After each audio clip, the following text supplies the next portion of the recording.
All right, everybody, welcome back. Today we're talking more on the topics of blended families.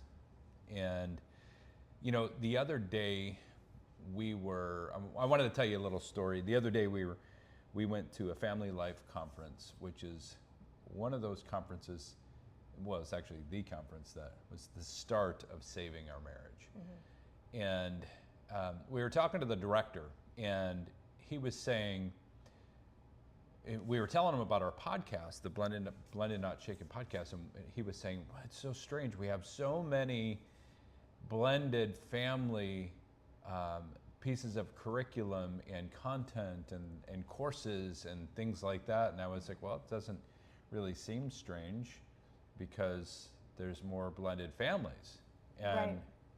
So we're having this conversation. We're trying to figure out, okay, so why are there more blended families? And we started talking about a couple of the ideas. Let's just talk about them. Absolutely. Yeah. I mean, we looked it up because we had our own opinions about why there's more blended families, but just looking at statistically, we have changed as a culture.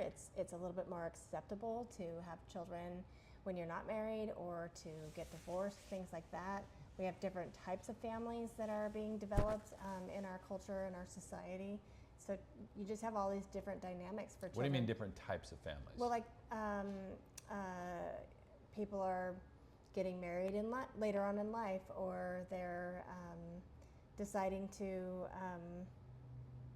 maybe never even get married, just live together. So later on in life, as opposed to when? Well, I mean, in 1950, you were 18 and you got married and had children. If 18. Right. So I mean, it's just a different. It's a very different world that we live in today. Let's talk about that though. That's what I want to get into. Is why do you feel like at 18, like I know our kids, they all desire. Well, not all of them. 2 of them desired to be married. Right. I think all of our children desire to be married. I'm just saying our boys. But our boys were very intentional. Early on in their life, they were 21 when they got married, because I think our youngest would be married if he had found somebody, and I know that our oldest, that was her heart's desire, is to find someone to share her life with, and so you know, we just have different dynamics that are going on around the world and in our culture, and it's just more acceptable. I mean, when my grandmother got divorced, it was really unacceptable, and they actually took my mother and my uncle and put them in foster care, because it was like taboo. You don't get divorced, and what are you doing here? You're getting divorced. The children they need to be taken care of, and so they put them in foster care. So it's just a different world that we're growing up in now, or that kids are growing up in now. So I came from a blended family. You came from a blended family, and I think my mom came from a blended family. Did yours? Any of your parents? Yeah, my mother. I just told you that. My grandmother got divorced, and so my mother and my uncle were put into foster care because they were, yeah. You did say that. I did. That's okay. He listens. You can tell. Well, it's when you started talking, it triggered something in my mind, and then I was off over here, like, hey, let's go play in that area. What he said was, he doesn't listen to me. It's not at all. She's talking. I'll think about something else. What's for dinner? No, but for real, I mean, that it was a different world. Whereas today, I could go to a clinic and I could get fertilized and have a baby without ever having a man in my life to help facilitate or provide for or take care of that child. So we do live in a very different culture, and that could be celebrated. I mean, people wouldn't judge that where they would back, 50 years ago. So what do you think kids these days, and when I say kids, I'm saying, under 20, why do you think that they don't want to be involved in a marriage relationship? I think we've done a really good job of devaluing what marriage is. What do you mean by that? Well, there's a book called Shanti Feldhahn, The Truth About Marriage, and she actually looks at all the statistics and the realities of marriage. And there was a point in time, I think it was probably in the 90s, that somebody said, oh, marriages end in 50% in divorce. And it was actually just a number thrown out there that other people then repeated. It never, if you look but 50% of the time, those are lies. If you look statistically at at the numbers, it didn't actually match up. And so she's really smart. She studies the numbers, and she said at their worst point it was like 38% that divorce actually became the height of our culture. But I think today we probably don't see divorce numbers as high, but we definitely don't see people getting married. They just don't see the value in marriage. I was actually one of those people. Before I met Bill, I used to say that I hadn't met anyone that I wanted to exchange the children with on the weekend. Mm-hmm. It was a joke, but I really felt that way. I wasn't going to get married. It was I don't know. It just didn't feel like it was going to be beneficial to me. It felt like I don't know. It just didn't feel. What right. do you think we're not driving in at home when the kids or our children or grown adults or young adults, they don't seem to want to be in a long-lasting relationship? What are we saying in the household? I'm not sure, but I think cultures have a big impact. I mean, we just talked about this. Our children are different than we were. When we were growing up, I couldn't wait for freedom. Mm-hmm. The day I turned 16, I got my driver's license. I wanted to get out and see the world. That's a good point. But really, the world comes to our children that are growing up today. So the whole world is coming to our children along with their values and their ideas and their systems of what things should be. And there's a lot of that information that is sort of they're processing and digesting and working through. And I'm not saying that every marriage is glamorous and wonderful. Some of them could be really volatile and unhealthy. But the freedom thing that you said, that really struck me, because if you think about it, it's like we want to rush out, and freedom means my own life, yes. Right? And for me and you, it's like when we saw marriage at home, it was like, well, I'm going to go do the thing myself. Mm-hmm. I'm going to go get the job and buy the house and get the dog and be married, be independent, have my car, my license, all the stuff. And we look at our parents and we go, we want that. Now that there's probably, I don't want to use that term or that statistic 50% because I don't even know if it's true, but even if it was 30%. But now that we're looking at that and we see that there's way less marriages that show value, like what you were saying, we're showing our kids that there's not value, and so they're not rushing out into that kind of freedom anymore. That's not what they want. They would. I mean, there's a lot of kids like, I'm gonna wait till I'm 30. Yeah, if you think about it, I mean, you and I, when we were growing up, your dating pool was the people that lived near you or however that I can get to on my BMX. Right, yes, yeah. However far you can ride your bike. Yeah, exactly. So those were your options of future partners. But imagine you could actually meet anyone in the world. You could be way more selective. 8 billion people in the world. You had more time. And how would you, I mean, which one is the right one? Out of 8 billion? That's a lot of choices. Mirror, mirror. I know. I mean, that's a lot of pressure to be like, oh, if I pick one, what if it's the wrong one? There's a lot of messages about that, if it's the wrong partner. Layla Hormozi, she just said that your partner is either going to help you build your dreams or destroy them. Pick wisely. What a message. I mean, like, she's right. She's absolutely right. But holy moly, that's a lot of pressure, especially to somebody that doesn't really know. They don't have the wisdom of understanding what she's really saying. What she's saying is find somebody that you're going to grow with, not somebody that's going to tear you down. Yeah. But I was just like, when I read that, I thought there's so much truth in that, but there's also so much pressure in that message. And young people probably feel a lot of that, for sure. But I think, so moving forwards, these blended families, we're seeing a lot of them today, more than we've ever seen in our culture, in history. So now we have these children that are growing up in these blended families. We have these adults like you and I that are parents that are trying to navigate these blended families. Mm-hmm. How do we do this healthy? And not only that, they see the blended family. Okay, so like our kids, right? Mm-hmm. I don't even understand why our kids wanted to get married in the first place, because I mean, you and I have a really good relationship, but they saw the bad of the bad, mm-hmm. right? But they also not just saw it, not just watched mom and dad get a divorce and then go and move into another household and try and blend into that, but they were forced to pack their bags every 3 to 4 days. Yeah. They were forced to go live in a whole nother environment. They were forced to go live in another home. They were forced to have a new group of friends. They were forced to have a new room and new set of rules. And dad's stricter than mom, or whatever the case, right? And so, man, no wonder, right? Yeah. No wonder they don't want to get into marriage, because of the crap that we just drug them through. It can be very, very difficult for them, for sure. And that was my experience. So my mother had been married twice, married and divorced twice. And so I just kind of looked at like, I haven't met anybody that I really want to exchange the kids with on the weekend.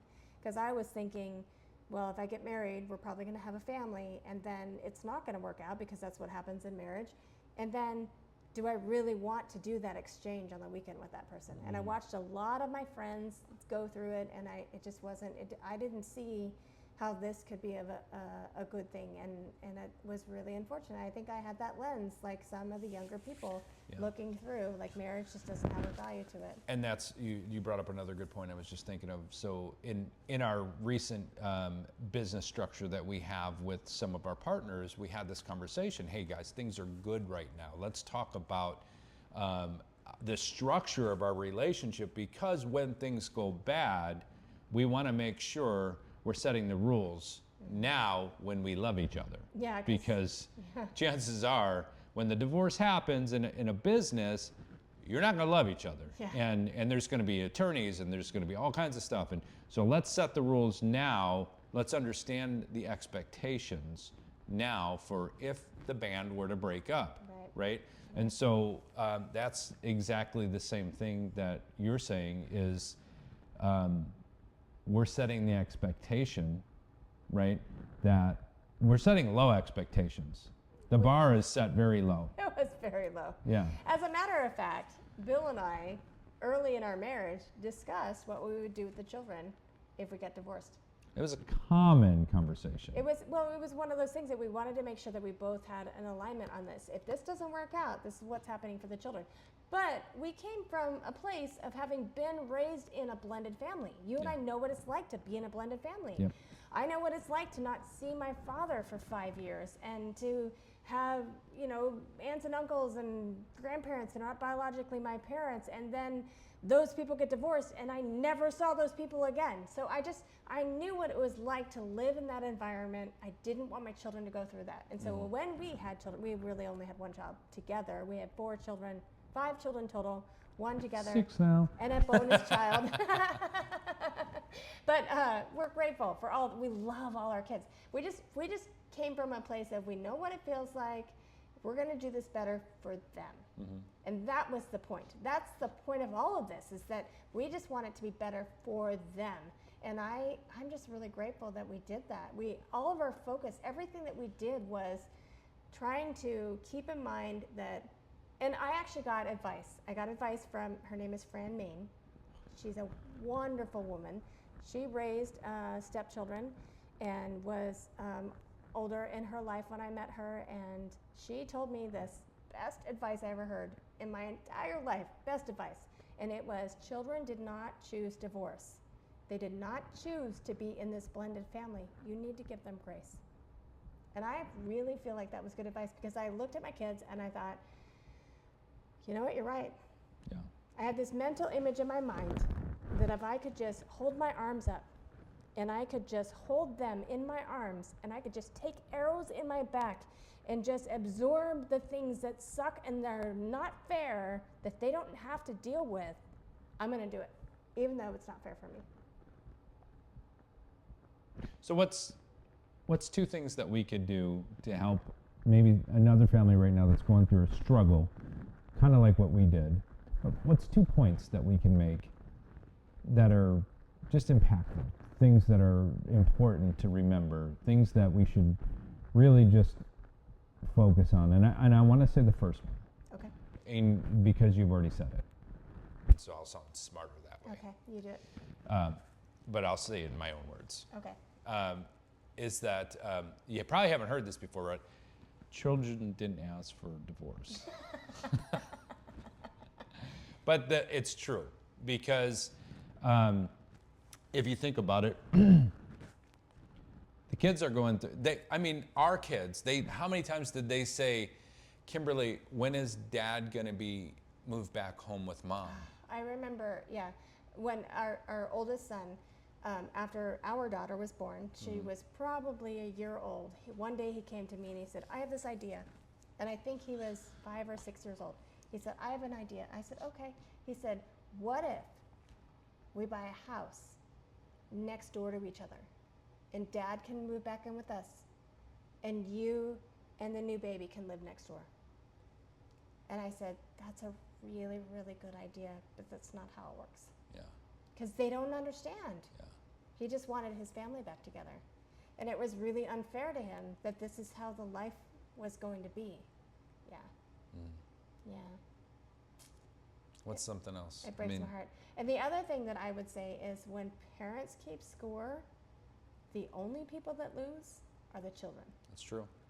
So I have another story. And I have a lot of stories because There's a lot of stories. Because of our blended situation, being a stepmom of 4 children, I had a lot of opportunities to swallow my pride and be humble. And one in particular that was really heartbreaking was when our oldest daughter, she was graduating from high school, and she was a varsity cheerleader, and it was a celebration. It was a big deal. The school made a big deal about it, and the parents got to escort her down the aisle. This huge, proud moment for her as this varsity cheerleader. And it was communicated to me that I wasn't welcome, even though I had been in her life for 10 years. And it was heartbreaking. And what I decided in that moment was... Why do you think that was? Well, I think it's a power thing here's a third thing that you could actually say that is a point in blended families, is that you got to remember that the biological parent, this is hard for them too. Yeah. It's really hard for them. Because it's threatening. Threatening to what? You're taking away. And I have to tell you, Kung Fu Panda 3, they had it right. They got it really good. When they had that scene, I don't know if you've seen this movie, but you should see it, and I'm going to spoil it for you. But, Po was raised by his adopted dad, which he didn't know was his adopted dad until Kung Fu Panda 3 or something like that. Maybe he knew earlier on, but he was a duck and a panda. I mean, hello. But Kung Fu Panda, Po's biological father, all of a sudden showed up in the picture again. And he was part of Po's life. And so adopted dad, became incredibly threatened by this new parent in his life. And the whole movie is about the struggle of him, he just having to realize that his biological dad is now a part of his life and all these things. And there's a scene at the end of the movie that was, I cried and cried and cried when I read it, when I watched it, because he said, the duck that is the adopted dad is talking to the biological dad, and he said, when you came back, I was afraid that I would get less of Po, but I realized you being in his life means that Po gets more. It was such a healing, blessed, oh my gosh, could every blended family see the world this way? Could we do it? Could we set aside our selfish pride of, this is my child, this is my daughter, you don't get to have her, I'm the only one. Can we do that? I don't know that all of us can, without being very, very intentional. And that's what I saw in that moment, is that this was really hard for the ex-wife, and I don't need to postulate myself and be like, I'm important too. I can just accept. I think that's important. But it's also important to state your role in the situation, because you have a role in the situation, but not to the kids, not in front of the kids. I think that's a very, very important conversation that needs to be had between all of the parents. And you're right, the other spouse, the ex, is going to be threatened. You took my husband, you want to take my kids. Even if that wasn't the case, how it worked out, that's what they're going to say. That's what they're going to think. Or that's the way they're going to feel. Yeah. And so, yeah, because they're threatened, they're going to be, they'll have their boxing gloves on more than they won't. Right. Yeah.